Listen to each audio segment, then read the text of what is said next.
గురూజీ 72 గంటల్లోనే ఫోన్లోని అద్భుతమైన జ్యోతిష్య పరిష్కారం చూపిస్తారు. నమ్మండి, నమ్మకపోండి, ఇది నిజం. శ్మశాన కాళి రుద్ర చౌడీదేవి ఆరాధకులు నంబర్ 1 వశీకరణ స్పెషలిస్ట్. గురూజీ మనిషి పుట్టుక నుండి చనిపోయే వరకు వచ్చే అన్ని క్లిష్టమైన సమస్యలకు పరిష్కారం ఇక్కడ లభిస్తుంది. విద్య, ఉద్యోగం, వ్యవహారం, స్త్రీ ప్రేమ, పెళ్లి, సంతానం, స్త్రీ పురుష వశీకరణం, భూవశం, భార్యాభర్తల కలహాలు, కోర్టు సమస్యలు, విడాకుల సమస్యలు, చేతబడి, అప్పుల బాధ, ఇంకా మీకు ఎలాంటి సమస్యలు ఉన్నా 72 గంటల్లోనే శాశ్వత పరిష్కారం చేయబడును. వీక్షకులందరికీ నమస్కారం. ఏప్రిల్ మాసంలో గ్రహస్థితి ఏ విధంగా ఉన్నది, ఆ గ్రహస్థితి మీ రాశి వారికి ఏ విధమైనటువంటి ఫలితాలను ఇవ్వబోతూ ఉన్నది అనేటువంటి విషయాన్ని ఈ వీడియో ద్వారా క్లుప్తంగా తెలుసుకునేటువంటి ప్రయత్నం చేద్దాం. ముఖ్యంగా ఏప్రిల్ మాసంలో ఏ విధమైనటువంటి గ్రహస్థితి ఉండబోతూ ఉన్నది అంటే, ఈ మాసంలో గురుడు మిథున రాశి యందు సంచారం చేస్తారు, కేతువు సింహరాశి యందు సంచారం చేస్తారు, అలాగే కుంభరాశి యందు రాహు యొక్క సంచారం ఉంటుంది. అయితే ఈ ఏప్రిల్ ప్రారంభంలోనే 3వ తారీఖున కుజుడు కుంభరాశిని వదిలిపెట్టి మీనరాశిలోకి ఆయన యొక్క ప్రవేశం జరుగుతుంది. అలాగే ఈ మాసంలోనే బుధుడు 11వ తారీఖు నాడు ఆయన కుంభరాశిని వదిలిపెట్టి మీనరాశిలోకి ప్రవేశం చేస్తారంటే కుజుడితో పాటుగా బుధుడు అక్కడే శనేశ్వరుడు రవి యొక్క సంచారం కూడా జరుగుతూ ఉన్నది. అంటే దాదాపుగా ఏప్రిల్ 15వ తారీఖు వరకు మరలా ఒక పంచగ్రహ కూటమి ఏర్పడుతుంది. చంద్రుడితోటి కలుపుకొని రవి, శని, అలాగే కుజుడు, బుధుడు, చంద్రుడు, ఈ 5 గ్రహాలతోటి మీనరాశి యందు పంచగ్రహ కూటమి ఏర్పడుతుంది. అలాగే 15వ తారీఖు ఏప్రిల్ నెలలో రవి మారిపోయి సింహ సంక్రమణం చేస్తారు, మేష సంక్రమణం చేస్తారు. మేషరాశిలోకి రవి వెళ్ళిపోతారు. అలాగే ఈ మాసం చివరిలో 20వ తారీఖున శుక్రుని యొక్క స్థితి మేషరాశి నుండి మారి వృషభ రాశిలోకి వెళుతూ ఉంటుంది. అంటే ఇక్కడ గమనించవలసినటువంటి విషయం ఏమిటి అంటే, ఈ మాసంలో ప్రధానంగా యుతి రవి, శనేశ్వర, కుజ గ్రహాల తాలూకు యుతి అనేటువంటిది కనబడుతూ ఉన్నది. రవి, కుజ, శనేశ్వరుల యొక్క యుతి అనేటువంటిది ప్రమాదకరము. ఎందుకు ప్రమాదకరము మనం ఆదిలోనే చెప్పుకున్నాం. ఏమని? గురుని యొక్క సంచారం ఏకస్మిన్ వత్సరే జీవే రాశిత్రయం ఉపాగతే. 3 రాశుల్లో గురుడు సంచరిస్తూ ఉన్నారు, ఇది మంచిది కాదన్నాం. యుద్ధ వాతావరణము, యుద్ధ భీతి మొదలైనటువంటివి, పెట్రోల్కి సంబంధించిన ఇబ్బందులు, గ్యాస్కి సంబంధించినటువంటి ఇబ్బందులు ఇవన్నీ ఎదుర్కొంటూ ఉన్నారు. ఇప్పుడు ఈ శనేశ్వరుడు, కుజుడు, అలాగే రవిగ్రహాల యొక్క కలయిక వల్ల ఉష్ణ సంబంధమైనటువంటి సమస్యలు, కని విని ఎరుగని రీతిలో హీట్ వేవ్ అనేటువంటిది రావడానికి ఈ మాసంలో విపరీతంగా అవకాశం ఉంటుంది. రవికుజ శనేశ్వరుల యొక్క కలయిక విస్ఫోటనంగా చెప్తారు. అంటే అగ్నిపర్వతాలు బద్దలవ్వడానికి, రోళ్ళు రోకళ్ళు పగిలిపోయేటంత ఎండవేడిమి ఉండడానికి, అంత గరిష్టమైనటువంటి ఉష్ణోగ్రతలు రావడానికి ఎక్కువ అవకాశం ఉంటుంది. కాబట్టి విద్యుత్తుకి సంబంధించినటువంటి ప్రమాదాలకి, లేదా ఈ అగ్ని సంబంధమైనటువంటి ప్రమాదాలకి, కార్చిచ్చులకి, మరీ ముఖ్యంగా మనం పంచాంగ శ్రవణంలో కూడా చెప్పుకున్నాం, అడవిలో ఉండేటువంటి జంతువులకి ఇబ్బంది అని, అటువంటి వాటికి ఎక్కువ అవకాశం ఉంటుంది. కాబట్టి ఈ ఏప్రిల్ మాసంలో కొంచెం మనం ఈ విషయాల మీద దృష్టిని పెట్టుకుని అప్పుడు మన రాశి ఫలితాలని చూసుకోవాలి. వృశ్చిక రాశి వారికి ఏప్రిల్ మాసము అనుకూలమైనటువంటి మాసంగా చెప్పచ్చు. కారణం ఏంటి అంటే, ఇక్కడ గొప్ప మార్పు ఏమిటయ్యా అంటే, ప్రతికూలించేటువంటి గ్రహాల యొక్క సంఖ్య తగ్గింది. ఇక్కడ మీరు గమనించండి, అనుకూలించేటువంటి గ్రహాలు ఏమీ పెరగలేదు. అంటే పలానా గ్రహం యోగిస్తుంది అని చెప్పడానికి ఏమీ లేదు. కానీ ప్రతికూలించేటువంటి గ్రహాల యొక్క సంఖ్య తగ్గింది. ముఖ్యంగా గత మాసంతో పోల్చుకుంటే అర్ధాష్టమ రవి యొక్క దోషం పోయింది, అర్ధాష్టమ కుజుని యొక్క దోషం పోయింది.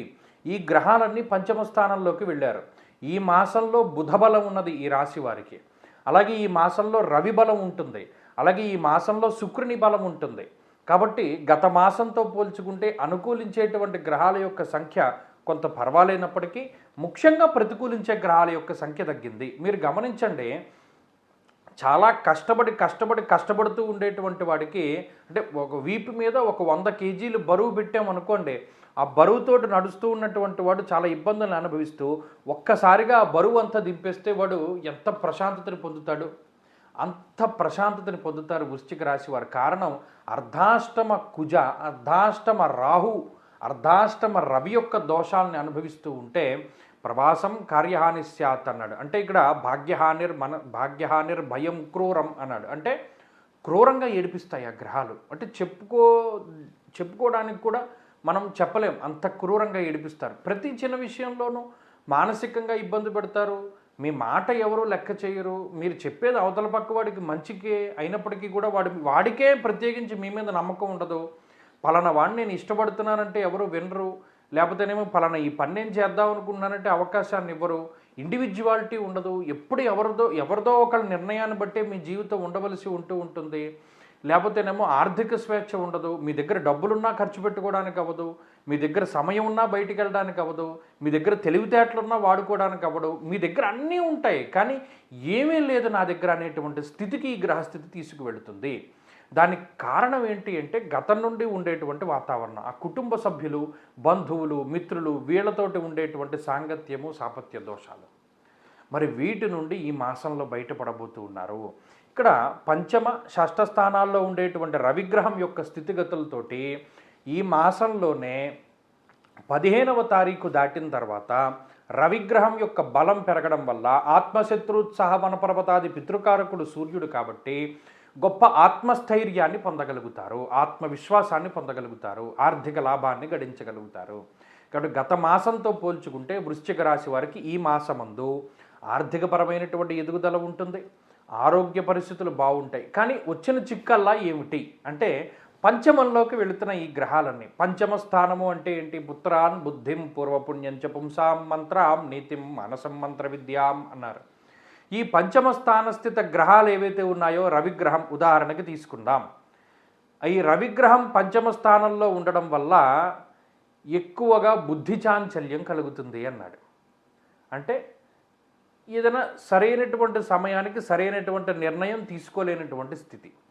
పంచమంలోనే కుజుడు ఉన్నప్పుడు అది కూడా అదే రకమైనటువంటి ధోరణి, అంటే వేవరింగ్ మెంటాలిటీ ఉంటుంది.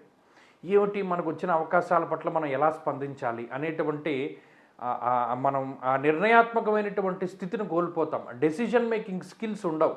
ఈ మాసంలో ప్రధానంగా వృశ్చిక రాశి వారు ఇబ్బంది పడేది దాని గురించే.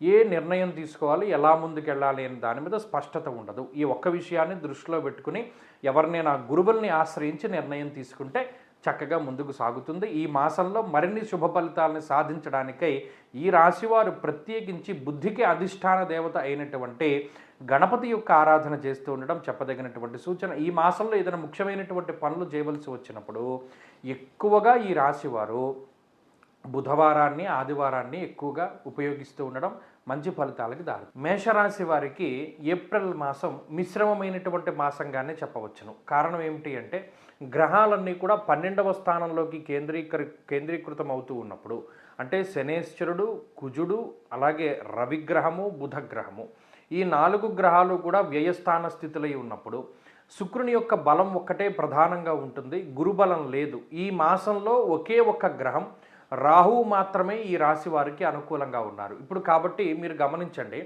మార్చి నెలతో పోల్చుకుంటే మేషరాశి వారికి అనూహ్యమైనటువంటి మార్పులు ఈ ఏప్రిల్ నెలలో కలగబోతూ ఉన్నాయి. ప్రత్యేకించి 12వ స్థానం ముందు ఎప్పుడైతే శనేశ్వరుడు, కుజుడు, రవి అనేటువంటి గ్రహాల యొక్క కలయిక ఉంటుందో స్వస్థాన నాశనం చైవ బంధురోగో ధనక్షయ అన్నారు. అలాగే వ్యయస్థానం ముందు చేరినటువంటి కుజుడు ఎక్కువ కాశరోగం ప్రపీడనం అన్నారు. అంటే మీరు గమనించండి, వ్యయస్థానము అనేటువంటిది శయ్యాస్థానము అంటారు. అంటే ఇది నిద్రకి సంబంధించినటువంటి స్థానము, అలాగే ఖర్చుకి సంబంధించినటువంటి స్థానము, అలాగే ఒక వ్యక్తి సుఖవంతమైనటువంటి జీవనాన్ని గడపడానికి చాలా ముఖ్యంగా ఉపయోగపడేటువంటి స్థానము. ఆ స్థానముందు ఎప్పుడైతే పాపగ్రహాల యొక్క స్థితి ఉంటుందో ఆ గ్రహాలు ఏ విధంగా ఇబ్బంది పెడతాయి? ప్రవాసం కార్యహాని స్యాత్ అన్నారు. అంటే స్థానచలనాన్ని కలగజేస్తుంది. ప్రధానంగా మేషరాశి వారు ఒక ప్రాంతాన్ని వదిలిపెట్టి వేరే ప్రాంతానికి వెళ్ళి నివాసం ఉండడానికి ఈ గ్రహస్థితి ఎక్కువగా అవకాశాన్ని కల్పిస్తుంది. రెండవ విషయం ఖర్చు. ఈ మాసమందు విపరీతమైనటువంటి ధన వ్యయం కలగడానికి అవకాశం ఉంటుంది. 3 నిద్రాసౌఖ్యం లేకపోవడము, అంటే సరైనటువంటి సమయానికి నిద్రపోకపోవడము లేదా నిద్ర పట్టకపోవడము అనేటువంటి విషయాలు ఎక్కువగా ప్రభావితాన్ని చూపిస్తూ ఉంటాయి. 4వది అనవసరమైనటువంటి ప్రయాణాలు చేయవలసి వస్తుంది. శరీరం అలసిపోయేటువంటి విధంగా ప్రయాణం చేయవలసినటువంటి పరిస్థితులు మేషరాశి వారికి రావచ్చును. అలాగే ఎక్కువగా ఈ రాశి వారు దృష్టిలో పెట్టుకోవలసినటువంటి విషయం ఏమిటి అంటే డీహైడ్రేషన్, ఎండ దెబ్బ తగిలేటువంటి రాసులు ఏవైతే ఉంటాయో అందులో ప్రధానంగా మేషరాశి వారు ఎక్కువగా ఉంటారు. కాబట్టి ఆ ఎండ వేడిమి అనేటువంటి దాని నుండి తగినటువంటి జాగ్రత్త చర్యలు తీసుకుంటూ ముందుకు వెళుతూ ఉండడము, అలాగే ఎక్కువ అలసిపోకుండా జాగ్రత్తగా ఉంటూ ఉండడము ఈ రాశి వారికి చెప్పదగినటువంటి సూచన. అలాగే ఈ మాసంలో ప్రత్యేకించి ఏ విధమైనటువంటి ప్రయాణాలు పెట్టుకోకూడదు. అంటే చాలామంది పాపం సెలవులు కదండి, పరీక్షలు అయ్యాయి, టూర్స్కి వెళతాము, తీర్థయాత్రలకు వెళతాము, దేవాలయాలను చూడడానికి వెళతాం అనేటువంటి వారు మాత్రం ఇది పర్వాలేదు, అది ప్రమాదం అని చెప్పడం లేదు, కానీ దీనివల్ల మీ శారీరక అలసట చాలా అధికంగా ఉంటుంది అనేటువంటి విషయాన్ని దృష్టిలో పెట్టుకోండి. అలాగే ఈ మాసమందు ఖర్చు అధికంగా ఉండడము, వ్యయ ప్రయాసాలు అధికంగా ఉండడం లాంటివి కనబడుతూ ఉన్నాయి. ఉద్యోగపరంగా ఈ మాసంలో ఎక్కువ శ్రమ పడవలసినటువంటి పరిస్థితులు మేషరాశి వారికి రాబోతూ ఉన్నాయి. ఇవన్నీ కూడా ఏంటి అంటే మనం ఏ విధంగా జాగ్రత్తగా ఉండాలి అనేటువంటి దానికి సంబంధించినటువంటి ఒక ప్రణాళిక పట్టిక. ఈ మాస ఫలితం అన్నది ఈ మాసంలో జాగ్రత్త పడవలసినటువంటి పరిస్థితులు ఎలా ఉన్నాయి, ఖర్చులు ఎలా ఉన్నాయి, ఆరోగ్యం ఎలా ఉంటుంది, వీటిని బట్టే. మరి ఇప్పుడు ఈ ఏర్పడేటువంటి పంచగ్రహ కూటమి కూడా ఈ రాశ్యాత్తు 12వ స్థానంలోనే ఏర్పడుతోంది కాబట్టి ఆ విషయం పట్ల కూడా జాగ్రత్తగా ఉండాలి. మరి ఈ మాసంలో ముఖ్యమైనటువంటి పనులేవి కూడా చేయకూడదు. అలాగే ఏదైనా ఉద్యోగం మార్పుకి అవకాశం ఉంటుంది, స్థానం మార్పుకి అవకాశం ఉంటుంది, దూరత్ర ప్రయాణం చేయడానికి అవకాశం ఉంటుంది. ఈ గ్రహస్థితి ప్రత్యేకించి దేశాంతరంలో ఉండేటువంటి విదేశస్తులకి ఎక్కువగా ఉపయోగపడుతూ ఉంటుంది. అలాగే ఎక్కువ ఖర్చుకి, ఆ ఖర్చు అనేటువంటిది కొన్ని సందర్భాల్లో మీకు ఉపయోగపడే ఖర్చు అయినా అయి ఉండొచ్చు. కాబట్టి ఈ విషయాల పట్ల జాగ్రత్తగా ఉండాలి. ప్రత్యేకించి మీ యొక్క ఆలోచనలు ఈ గ్రహస్థితికి తగ్గట్టుగా నడుచుకుంటే అంత ఇబ్బంది ఉండదు. మరి ఈ గ్రహస్థితి నుండి ఎలా బయటపడాలండి అంటే ప్రత్యేకించి ప్రతిరోజు కూడా ఆదిత్య హృదయ స్తోత్ర పారాయణ.